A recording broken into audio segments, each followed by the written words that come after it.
இன்றே டவுன்லோட் செய்து உங்கள் ஃபேவரட் ஷோக்களை என்ஜாய் பண்ணுங்க.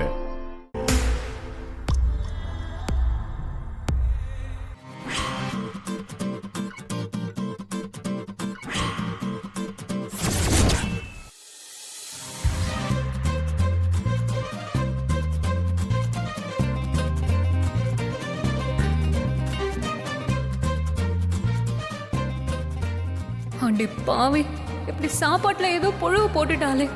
இப்ப நான் இதுல புழு இருக்குன்னு சொன்னா உனக்கு எப்படி தெரியும்? அப்போ உனக்கு கண்ணு தெரியுமான்னு கேட்பாங்களே, நான்ல மாட்டிப்பேன். ஆனா இதை அப்படியே சாப்பிட்டா வாமிட் வரும். என்ன பண்றது? என்ன சாரு, கையில சாப்பாடோடய உட்காந்துக்கிட்டு இருக்க? சாப்பிடு. வயிறு ஃபுல்லான மாதிரி இருக்கு. 2 வாய் கூட நீ இன்னும் சாப்பிடல. சாப்பிடு சாரு. சாப்பிடு சாரு. கல்யாணம் ஆக போற பொண்ணு நீ. நல்லா சாப்பிட்டு உடம்ப பாத்துக்க வேண்டாம்? கரெக்ட் பெரியம்மா. இப்பவே பாருங்க, இழைச்சு போயிட்டா. ஏமா சாரு, நல்லா சாப்பிட்டாதாம்மா உடம்பு நல்லா இருக்கும். என்னெல்லாம் பாரு எப்படி சாப்பிடுறேன்னு. கையில இருக்கிறது சாப்பிடு. அட சாப்பிடு.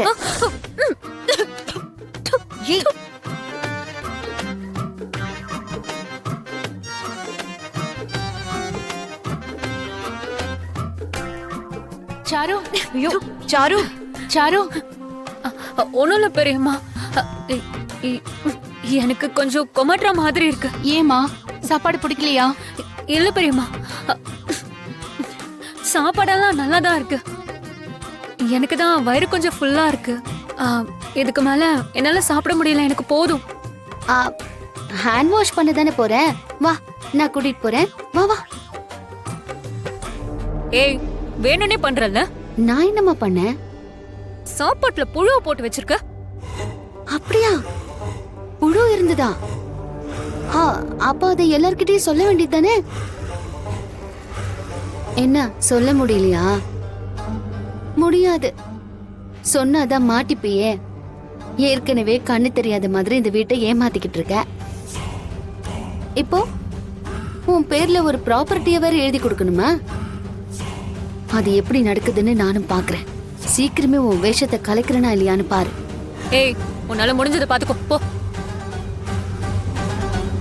அம்மா, நிலத்தோட ரிஜிஸ்ட்ரேஷனுக்கு பேசிட்டேன். இன்னைக்கு ரிஜிஸ்டர் பண்ணிடுவோம். அண்ணே இதுக்கு உடனே ஒத்துப்பாருன்னு நான் நினைக்கவே இல்ல.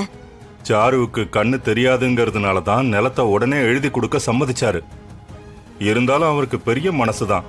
அதனால தான் கடவுள் அவரை நல்ல நிலைமையில வச்சு இந்த அளவுக்கு உயர்த்தி இருக்காரு. மாமா, என் புருஷனை பத்தி நீங்க ஒரு நாள் கூட பாராட்டி பேசினதே இல்ல. எப்ப பார்த்தாலும் மாமாவை தான் பெருமையா பேசுறீங்க. என்னம்மா நீ, உன் புருஷன் தான் பிழைக்க தெரியாத ஆளா இருக்கானே. ஏம்மா டென்ஷன் ஆகுற? இன்னைக்கு அந்த நிலம் சாரு பேருக்கு வந்துருச்சுன்னா நானா வச்சுக்க போறேன். உங்க 2 பேர் பேர்லயும் பாதி பாதி பிரிச்சு கொடுத்துட்றேன். என் பொண்ணு சீனுவை கல்யாணம் பண்ணிக்கிட்டா இந்த சொத்து அவருக்கு தானே.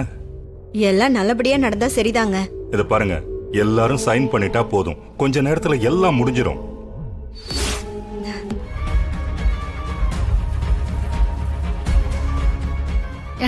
என்னங்க?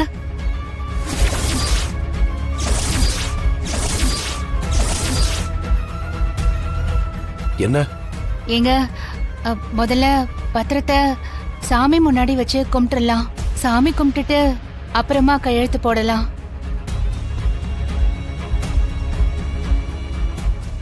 ஆமா ரகு, நாம் ஒரு சின்ன பூஜை பண்ணிட்டு அதுக்கப்புறமா கையெழுத்து போடலாம்.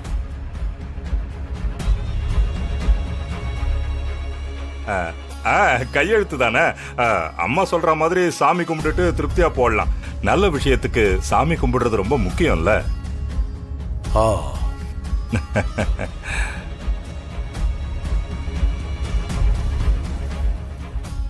இந்த கேப் போதும்டி. இதுக்குள்ள உன்னை என்ன பண்றேன்னு பாரு.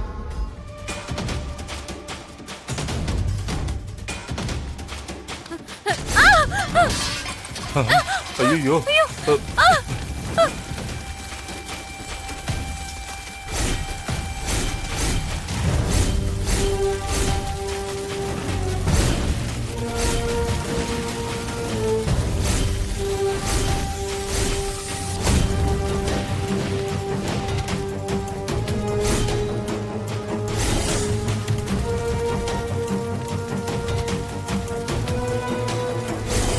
அண்ணே பத்திரம் எரிஞ்சுக்கிட்டு இருக்குண்ணே.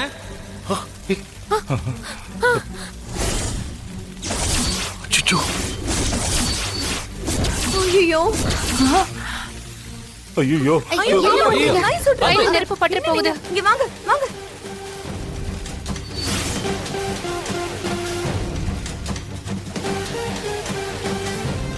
என்ன பார்வதி இப்படி ஆயிடுச்சு?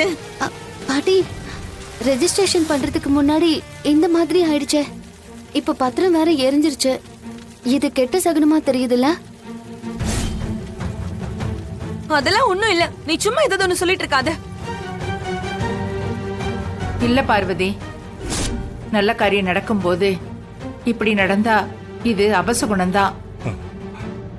ஆமா அத்தை, எனக்கும் ஏதோ சரியா படல. ரகு, இன்னைக்கு எதுவும் பதிவு பண்ண வேண்டாம்ப்பா.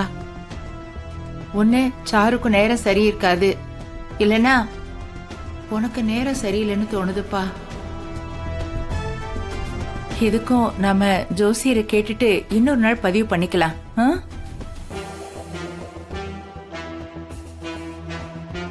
ஏங்க, எதிர்பாராத விதமா ஏதோ நடந்து போச்சு.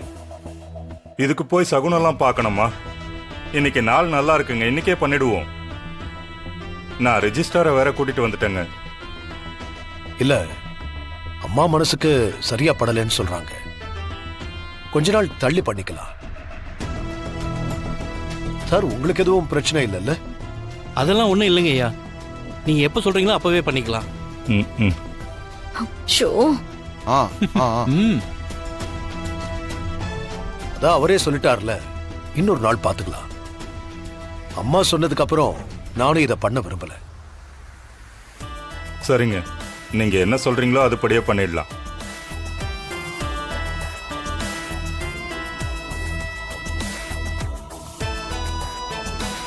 அடி பாவி, எப்படியோ பிளான் பண்ணி இதை நடக்க விடாம பண்ணிட்டியே.